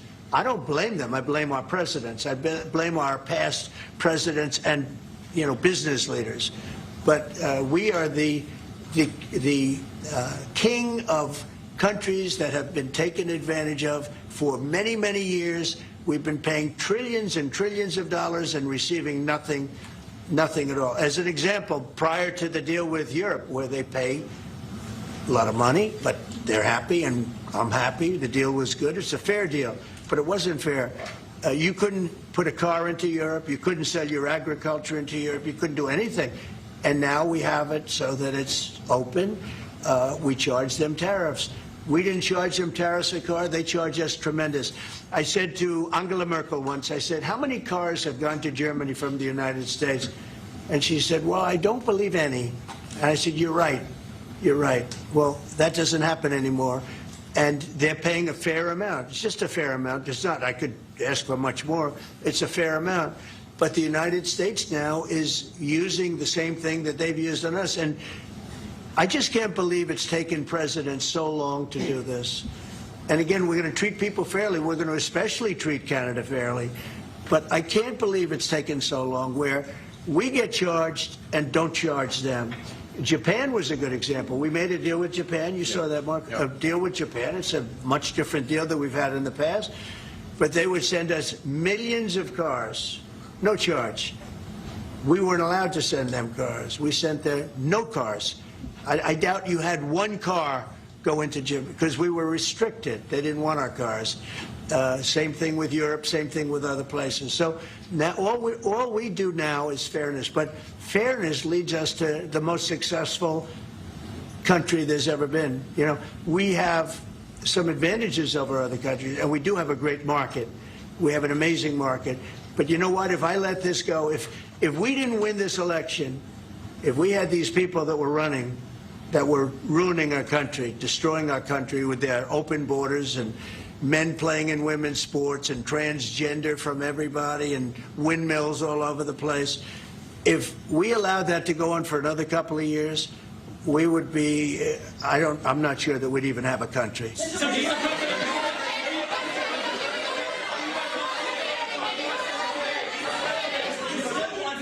Yeah, Brian.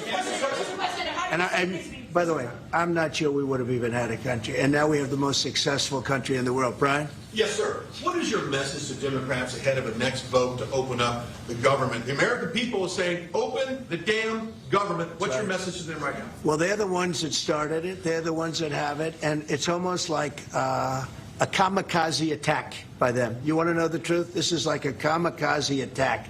They almost, you know, they have nothing to lose. They've lost the elections. They've lost the presidential election in a landslide. I saw the other day where Kamala said this was a very close election. This was one of the biggest sweeps that anybody's ever had. Won the popular vote by millions, won the Electoral College by a massive amount. They said, if I got 270, that would be great. But I got, I think, 312 or 315, and they got 220. So, you know, we won that. But we won counties. The big thing is counties. So out of all of the counties, thousands and thousands, we got 2,500. They got 525.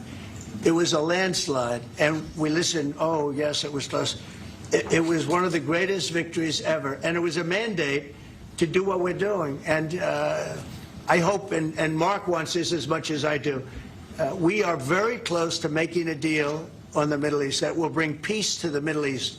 After all of these years of millions and millions, tens of millions of people being killed, there's a chance to bring peace to the Middle East. In addition to that, I made 7 other deals, and they're, you know, great. and we're, things are happening with respect to Russia, Ukraine. That's one that last week, Mark, 7,812 people were killed. Soldiers, mostly soldiers. Yep. But 7,000, more than 7,000, almost 8,000 soldiers were killed.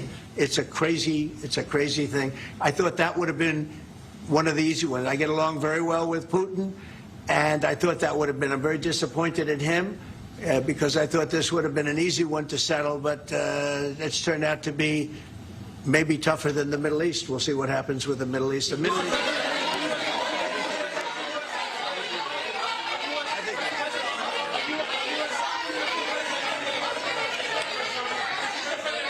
Behind, yes. Is the fentanyl crisis over with Canada, with the Canadian border? Is what? The fentanyl crisis.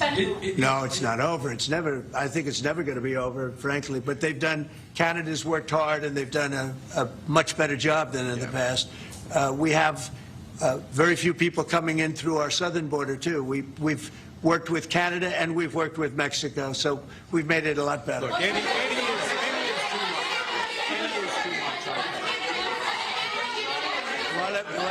Wait. On fentanyl, any amount is too much. So we've gotten it down. It's down substantially. It's less than 1%, but it's still too much. It's too much at home in Canada. A lot of people. Yeah, we got to stamp it out. USMCA, are the two of you both committed to seeing it through in the renegotiation of that deal that you made? Well, we can renegotiate it, and that would be good, or we can just do different deals. We're allowed to do different deals if we want. We might make deals that are better for the individual countries. I don't care. I want to make whatever the best deal is for this country, and also very much with Canada in mind. Yeah, go ahead, please. Go ahead, sir. Sir, on China, what more can the United States and Canada do together to counter China? Well, you have to be able to compete. They're a great competitor, and Mark and I both know that, and you have to be able to compete. We have big advantages over China for lots of different reasons, and I think we're doing very well with China. I get along very well with President Xi. I'm going to be meeting him in a few weeks, as you know. I'll be meeting him in South Korea, but we've had a very good relationship for a long time. But you have to be able to compete. To do well with China, if you can't compete, you're not going to do well with China. And Canada is very competitive. I can tell you that. Canada is a very competitive country. And I think Canada's done very well over the years with China. Yeah, we have. But we'll do better together on that. Mr. President,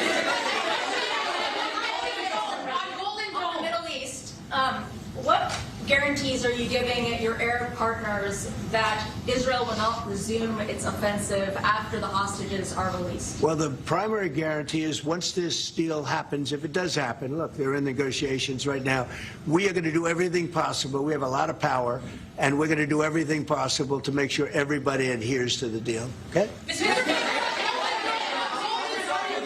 Are you concerned about the delays at airports, and how do you see the shutdown lately? Oh, sure. I mean, it's they're all Democrat delays. There are delays at the airport. That's standard. And again, this is something that every day we put forth a bill.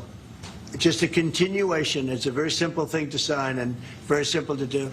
And I really think that these are people that I think they have nothing to lose. They have a party that's out of control. They have no leader. Nobody knows who the leader is. I look at people with very low IQs like Crockett, this woman Crockett. I never met her, but she's a low IQ individual. I look at AOC talking about how if they want to negotiate, they can come to my office. She's not in that position to do that. And who the hell is she to say that? And then I watch Nancy Pelosi not knowing what to do. I watch their leadership. Look, Schumer is petrified of primary because he's not going to win probably against anybody in a primary.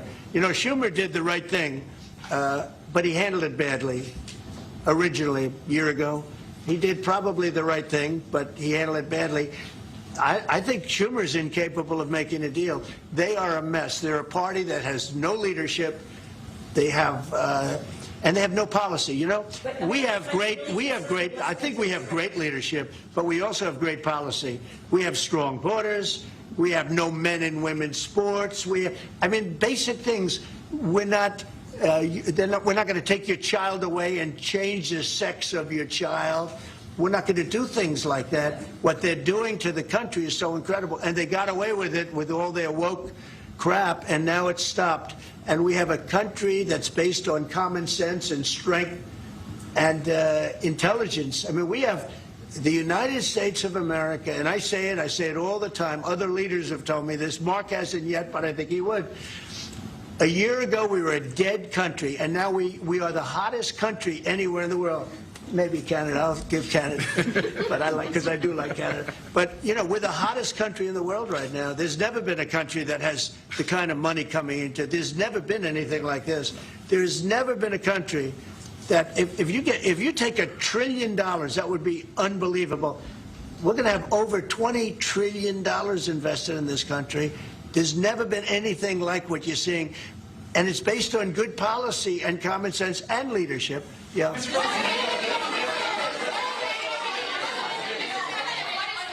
Mr. President, what is Canada giving you in return? If you say Mr. Carney is going to be leaving Washington happy, what's Canada giving you in return? Well, you'll find out, but I think the people of Canada, they will love us again. Most of them still do. If you say only 25%, I assume a lot of them, I think they love us.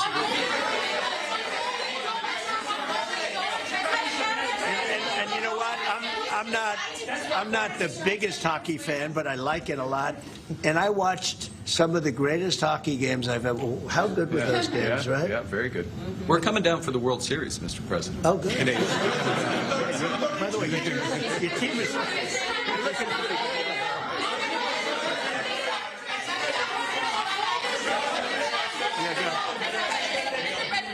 A trade deal with Canada that doesn't include supply managed goods like dairy, for example.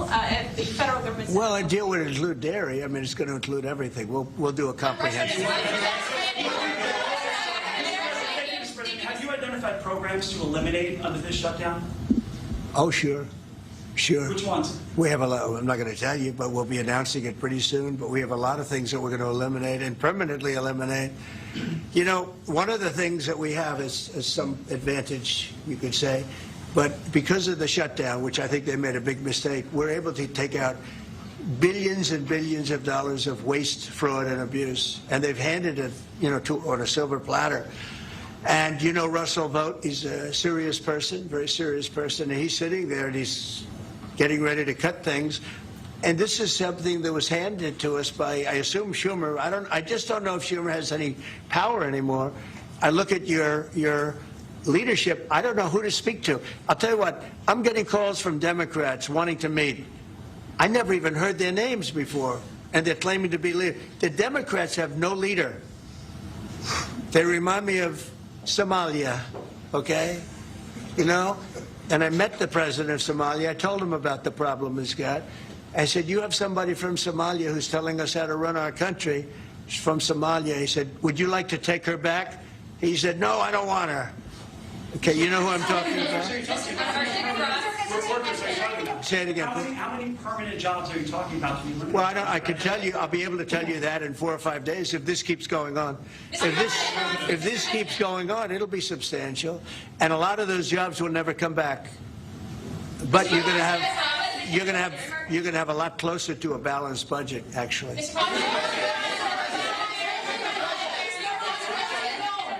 there anything the Prime Minister has done that's making it more difficult to reach a deal? Say it? Is there anything that the Prime Minister has done that's making it more difficult or easier to reach a deal? No, I think he's a great Prime Minister. I mean, he could represent me anytime. I will tell you, I'm not saying that because no, he is a very strong, very good leader. He's a nice man, but he could be nasty. He could be very nasty. Maybe as nasty as anybody. How? I think Canada, let me put it this way, I can tell you this because I deal with lots of leaders all over the world. He is a world-class leader. He's a man that knows what he wants, and I'm not surprised to see that he won the election and won it substantially, and I would think he's more popular now. He's a good man. He does a great job, and he's a tough negotiator. So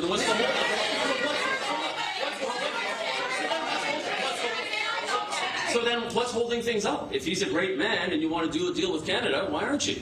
Because I want to be a great man, too. Thank you very much. Thank you, everybody. That could have been good. I think you got that one. That could have been good. Thank you very much. Thank you.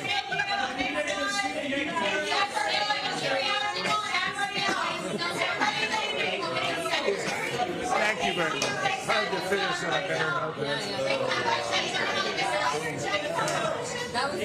Yeah, okay. You've been listening to U.S. President Donald Trump and Prime Minister Mark Carney in the Oval Office here for the last half an hour or so, maybe closer to 35 minutes. A lot of talk, but not a lot of details about what might come out of the actual meeting between the two leaders. So Donald Trump touching on a lot of this too. Some praise from Mark Carney, calling him a quote, tough negotiator, and that Canada is going to walk away happy. But on the other areas of this too, a lot of, calling it conflict when it comes to trade. Mark Carney tried to, at least a little bit, tried to comment, again, get in there and say competition as opposed to conflict. Let's bring in CTV News political commentator Scott Reed, who has been listening in to a lot of that. Scott, lots of ground, the U.S. president going on about a number of different topics, including the U.S. shutdown, but in particular about trade. What do you make of some of the comments ahead of today's meeting? Well, first and foremost, we're reminded of what a spectacle this is and the impossibility it must be for a leader like Mark Carney to wander into that Oval Office and to sit there, because that was just a river, a stream of consciousness, right? A string of falsehoods, exaggerations, narcissisms on every topic from A to Z. And, you have no choice if you're Mark Carney or some other world leader, but to sit there and, tolerate the incoherence of it all. On the one hand, there's these sort of superficial, sometimes almost patronizing compliments. Oh, he's a tough world leader. He's a great world leader, tough negotiator. But all of that betrays the fundamental difference between the people, because when he talks about Prime Minister Carney and Canada being tough on these issues or being nasty, what he's really driving at, and he said it explicitly a couple of times, is that in order for America to win, he believes Canada must lose, and vice versa. And he sees it as not a competition, but a conflict, something where only one can emerge. And he talked about auto industry. We want all the cars in America built in America. And we can't have any of them assembled here, which defies 80 years of auto pact, of the integration of those industries. And the reality is there are North American vehicles built, sold, and distributed across the continent. So we can, I think, take away some hope that perhaps they'll have productive meetings, that he's being a little bit somewhat polite to our Prime Minister. At least he's not setting out to embarrass or shame him in public, as we've seen him do with others. But there are deep fissures of perspective in terms of the value of trade and the virtue of even something as fundamental as the ongoing free trade agreement in North America. There was hesitation, and especially in the last day or so, about what was actually going to get done at this meeting, right? You have the renegotiation of CUSMA next year. The consultations are starting, and there was a bit of back and forth, I think, a little bit about that. But do you believe, after what you've heard out of the White House and out of the Oval Office right now, that we will see any movement on anything, including sectoral tariffs, here this afternoon or in the near future? Let's predict no, to be on the safe side, because I'll look foolish if I were to raise expectations. Not trying to do that to you, so.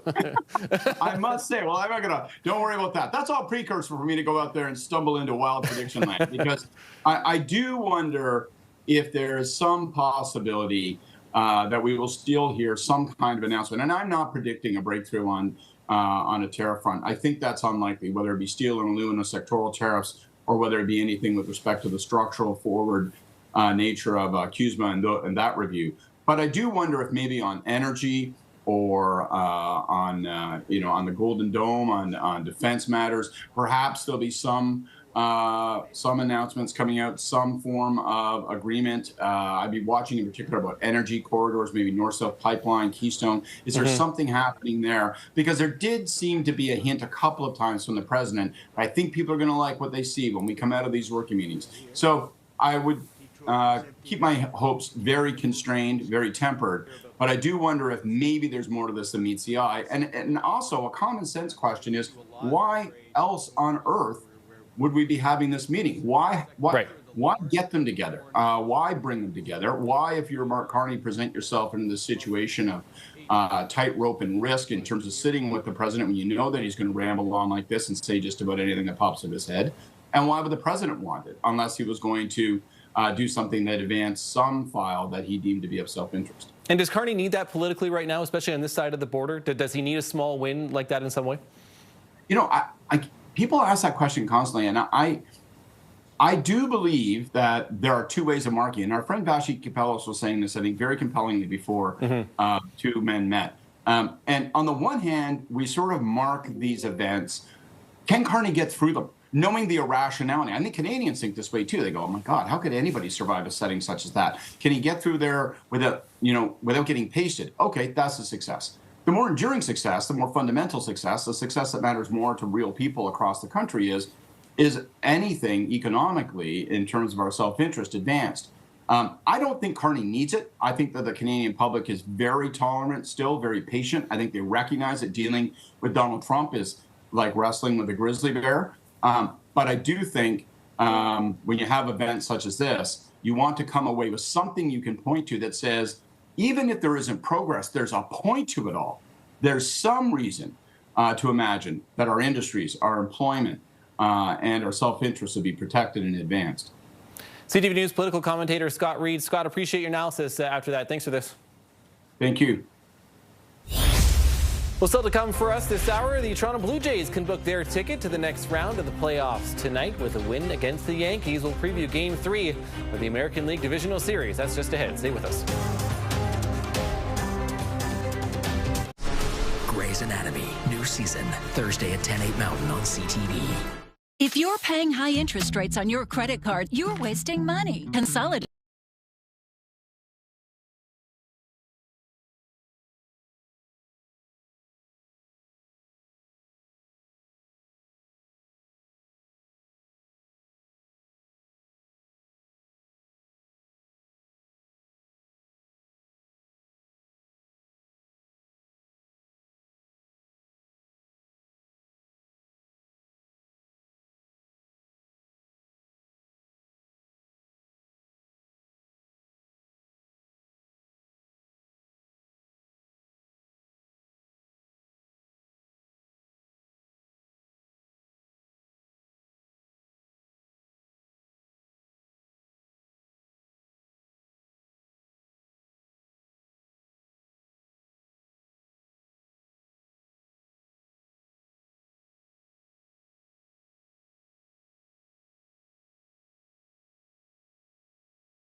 One game at a time. Certainly is. The Blue Jays lead the best of 5 after winning the first 2 games at home by a combined score of 23-8. Shane Bieber is going to get the call for the Jays to start on the mound tonight, while the Yankees will counter with Carlos Rodon. Jay slugger Vladimir Guerrero Jr., he had 2 homers in the series too, including that memorable grand slam in Game 2. Joining me now is Matt Cause, TSN 1050 host and the co-host of the Mac Cause podcast. Right. Thanks for being here. Absolutely. Much better to be here in person than staring at my phone in my living room. Yeah. Love that you're here. Let's get into this. The Blue Jays on fire, right? They have absolutely been on fire here for the last couple of games heading into the playoffs. Yeah. For you, they have not been as good away from home but this is the playoffs, different story. So what do we make of their chances tonight? Well, I think the first thing is the most remarkable is the home runs. The Jays, middle of the pack. Yankees were the best home run team in baseball. Jays have out-homered them 8-1. Now, what I'm curious about is Shane Bieber does give up, has been a bit home run prone, and going up against Giancarlo Stanton and Aaron Judge in New York. I think that's one thing to keep an eye on in terms of this game now going from Toronto to New York. So that's probably the biggest first I'm looking at in terms of just the geographical shift. Yeah, which is interesting. Now, Yankee Stadium, too, known for home runs, too. Yeah, short right? porch, Because it's still at the short porch, especially right field at different points, so it's maybe there. But the Blue Jays tonight looked to Shane Bieber after a couple of pretty good outings from Kevin Gausman and then Troy Savage, which was just unbelievable in game number 2. So looking to Bieber and Jays fans, a trade deadline acquisition, but still high hopes for a former Cy Young Award winner. This is such an incredible moment for Shane Bieber. You go out, and he had a good regular season. This was a nice bounce back coming back from the Tommy John surgery. If you can go out and limit the Yankees in New York and do it in Game 3 of the divisional round and end the Yankees season, this will be such a huge thing for Bieber to just announce to the baseball world, I'm back to being the player that won the Cy Young. Bieber had success against the Yankees in the postseason back in his Cleveland days many years ago. So, yeah, I mean, the storyline with Bieber there. On the other side, then, Carlos Rodon. Last time we saw him, he pitched Game 2 against Boston, where the Yankees needed to win that game, or they would have been eliminated in the wild card. Rodon was able to pitch 6 innings, was very good. So, yeah, this is a very fascinating pitching matchup between these two teams. What would it mean? The Blue Jays haven't swept a series. They did it for the first time back in 2016 when they won the ALDS over Texas. But what would it mean to this team getting, into the Final Four? They would face the winner of Seattle or Detroit. What do you think it means for baseball fans? Clearly it's Canada's only Major League Baseball team. But what would this mean, especially with a sweep heading into the next round? It would mean that the rest of the baseball world would believe in Toronto. Going into this round, almost everyone was taking the Yankees on ESPN, The Athletic, most of the major media sources. The betting lines had the Yankees as a favorite. If Toronto goes and does this, and Vlad keeps doing this sort of power, now it changes everything. Now Toronto would be considered the clear favorite in the American League, and then, gives you a little bit more time off. Maybe allows for Bo Bichette to come back. And just the confidence, if they could go out and do it tonight against a Yankee team where there's a lot of pressure on them. They haven't won the World Series in 2009, which is not a big deal for a lot of franchises, but for New York, where everyone is spoiled, it is a big deal. Very big deal. Exciting stuff. Mark Carney said it himself, apparently, that Canada's going down for the World Series. Matt Cause, TSN 1050 host and the Cause and Naka podcast. Thanks again for being here. Absolutely. A time for a short break. We're going to be right back after this. Grey's Anatomy, new season, Thursday at 10, 8 Mountain on CTV.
Wilson has that story. Our whole livelihood was in there, and now there's nothing left. A devastating reality for Jason Pilaw and his family. 15 years of memories gone in a flash after a fire tore through their home less than a week ago. My wife went that morning to put coffee on, but she moved the coffee pot from the corner near the fridge onto the stove and inadvertently turned on the knob because we have an electric stove with front knobs. He says she stepped away to take a shower, and within 10 minutes, the main floor was engulfed in flames. His wife and son made it out safely, but nearly everything else was destroyed. I might have a bit of something in my bedroom, but other than that, there's nothing left, and we have to start from ground zero. For Pilaw, it's a heartbreaking twist. His family runs romantic fireplaces and barbecues, appearing on CTV Your Morning Ottawa to talk fire safety. But this time it hits far too close to home. If I can save someone else from this, that's all I care about right now. And I'm sure everyone else watching who has a front knobs electric stove has done it, you know, at least once. Flames are shooting out from here like 4 or 5 feet. The cause is still under investigation, but officials say a fire will double in size every minute, meaning a small spark can turn catastrophic before you know it. Mistakes do happen, and that's why you shouldn't be leaving anything on your stove. Any moment of inattention can be disastrous. Amid the devastation, Pilaw says community support has been overwhelming, from clothing to monetary donations through a GoFundMe. They posted, I believe, at like 1 p.m. that day, and by 5 p.m. they had to turn people away because his garage was already filled with donations from my community, and that's something I'll never forget. For Pilaw, it's about turning loss into awareness while thanking the community that's helping his family start over. I thank them completely, wholeheartedly from the bottom of my heart. Caitlin Wilson, CTV News. Well, still to come, Prime Minister Mark Carney back in the White House, meeting with Donald Trump for the second time since becoming Prime Minister. We're going to have more details and hear from the pair after the break. Stay with us.